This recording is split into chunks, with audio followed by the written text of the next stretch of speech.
सो वीरे की अगर मैं बात करूं, सीमेन एक्चुअली आप पुरुष जब उत्तेजित होते हैं तो ये मूत्र मार्ग से निकलता है। अब सीमेन का मतलब स्पर्म नहीं है, पहले तो आप इस डाउट को क्लियर करें। जो सीमेन है उसके अंदर बहुत सारी और चीजें होती हैं, जिसका सिर्फ अगर आप लगा लीजिए 1/4% ही आपका स्पर्म है। सीमेन के अंदर बहुत सारे ऐसे तत्व होते हैं, न्यूट्रिएंट्स होते हैं, जो आपके स्पर्म को कहीं ना कहीं मोटिलिटी और एक अच्छा न्यूट्रिएंट प्लेटफॉर्म देते हैं ताकि वो मर ना पाए। मतलब एक अच्छा स्पर्म, एक हेल्दी स्पर्म जब तैर के फीमेल के अंडे के साथ मिलेगा तो वहां पे बच्चा होने के चांसेस होते हैं। लेकिन अगर आपके स्पर्म में मोटिलिटी कम है या उसका काउंट कम है, उसका रिलेशन आपके बच्चा होने से है। लेकिन अगर आपका सीमेन गाढ़ा है, पतला है, लेकिन उसमें स्पर्म काउंट ठीक है, तो आपको घबराने की कोई जरूरत नहीं है। बहुत से मेल्स ऐसे हैं जो सीमेन का गाढ़ापन लेके बहुत ज्यादा कॉन्शियस रहते हैं, लेकिन जब वो मेरे पास आके रिपोर्ट कर आते हैं तो वो कहते हैं कि अरे यार मेरा स्पर्म तो ठीक है, मुझे इतना चिंता करने की जरूरत नहीं थी। तो ये कहीं ना कहीं आपकी मर्दानगी की निशानी नहीं है। यस, हम कोशिश जरूर कर सकते हैं कि हम अपने सीमेन को गाढ़ा करें। अब वो कैसे कर सकते हैं, सबसे पहले जानते हैं कि उसके कारण क्या होते हैं। सबसे बड़ा कारण है जिंक की कमी। अगर आपकी डाइट में जिंक नहीं है और आपकी बॉडी में जिंक की कमी है तो आपका वीर्य डेफिनेटली पतला हो सकता है।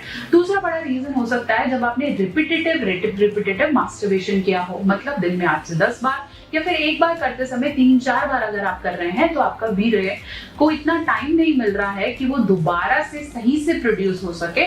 और अगर आपने उसके रिफ्रैक्टिव पीरियड से पहले ही डिस्चार्ज कर दिया तो डेफिनेटली आपका जो सीमेन है वो पतला हो सकता है।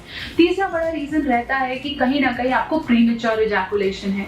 प्रीमेच्योर इजैकुलेशन में आपका सीमेन बिल्कुल ही पतला और पानी जैसा निकलने लगेगा। साथ साथ अगर आपकी बॉडी में स्पर्म की क्वांटिटी कम है, मतलब किसी भी रीजन की वजह से, चाहे वो मॉर्फोलॉजिकल कोई चेंजेस हो, जैसे आपकी टेस्टिस में कोई प्रॉब्लम हो सकती है, वेरिकोसील हो सकता है, या फिर आपके प्रोस्टेट ग्रंथि में कोई दिक्कत हो सकती है, इस तरह की कई प्रॉब्लम्स हैं जिसकी वजह से आपका स्पर्म काउंट कम हो जाता है और वही एक सिग्नल है कि आपका वीर्य पतला हो गया है।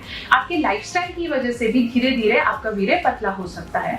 अब अगर हम जानने की कोशिश करें कि वीर्य में और क्या क्या होता है, fructose, zinc, cholesterol, protein, calcium, chlorine, sodium, potassium, lactic acid, nitrogen, ascorbic acid और बहुत सारे छोटे न्यूट्रिएंट्स जिनकी क्वांटिटी डेफिनेटली कम है, लेकिन उनका होना एक स्पर्म की हेल्दी लाइफ के लिए बहुत ज्यादा इंपॉर्टेंट है। अब मैं एक मुद्दे पर आती हूँ कि एक्चुअली ये गाढ़ा करने के लिए हम क्या करें। तो सबसे पहले जरूरी है एक्सरसाइज। अगर आप अच्छी कार्डियोवैस्कुलर एक्सरसाइज करते हैं और रूटीन से करते हैं तो डेफिनेटली आपका स्पर्म या आपका सीमेन गाढ़ा हो सकता है। दूसरा, आपको अपने तनाव को दूर रखना है। चाहे कोई भी रीजन है, चाहे वो पैसे की तंगी हो सकती है, परिवार में आपस में उलझने हो सकती हैं, हस्बैंड वाइफ के बीच में क्लैशेस हो सकते हैं, लेकिन अगर आप तनाव से ग्रसित हैं तो इनडायरेक्टली आपका सीमेन कभी भी गाढ़ा नहीं होगा, वो कहीं ना कहीं इंपैक्टेड रहेगा। तो अपने तनाव को दूर रखें। तीसरा, एक बहुत इंपॉर्टेंट नुस्खा दे रही हूँ आपको, सूरजमुखी और कद्दू के बीज हैं, ये आपको लोकल जनरल स्टोर से मिल जाएंगे, ये आप लेना शुरू कीजिए। और अगर आप 1 चम्मच कद्दू और सूरजमुखी के बीज लेते हैं पानी के साथ 1 महीना, तो 1 महीने के बाद आपकी प्रजनन क्षमता भी बढ़ती है और साथ साथ आपका जो ये गाढ़ापन है वो भी इंक्रीज होगा। विटामिन डी और कैल्शियम का सेवन आपने करना है। विटामिन डी बहुत इंपॉर्टेंट है। कई लोग टेस्टोस्टेरोन लेवल चेक कराते हैं, स्पर्म लेवल चेक कराते हैं, लेकिन अपना विटामिन डी का लेवल चेक नहीं कराते। ये दोनों चीजें बहुत ज्यादा इंपॉर्टेंट है आपकी बॉडी में वो एनर्जी लाने के लिए, ताकि वो सही या सुचारू रूप से काम कर सके। तो calcium and vitamin D is very important. इसको आप ले सकते हैं दूध से बनी हुई चीजों के साथ, और सूर्य की रोशनी आपके लिए इंपॉर्टेंट है।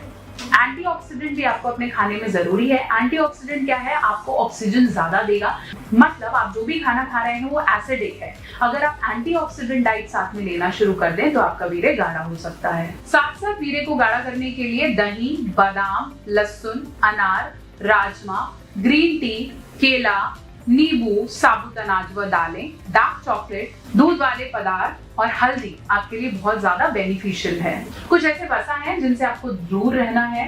अलसी, अखरोट, बेरी, राई का तेल, बीन्स, इनमें ओमेगा 3 के गुण पाए जाते हैं और इसको आप अपनी डाइट में इंक्लूड कर सकते हैं। इसके अलावा अश्वगंधा भी बहुत ज्यादा बेनिफिशियल माना जाता है अगर आपको अपने वीर्य को गाढ़ा करना है। इन घरेलू नुस्खों को अगर आप डाइट में ऐड करते हैं और कहीं ना कहीं आप कोशिश करते हैं कि अपनी एक्सरसाइज और लाइफस्टाइल को इंप्रूव कर पाएंगे, तो धीरे धीरे मास्टरबेशन को थोड़ा सा कम करते हुए आप अपने सीमेन क्वालिटी में चेंज देख पाएंगे।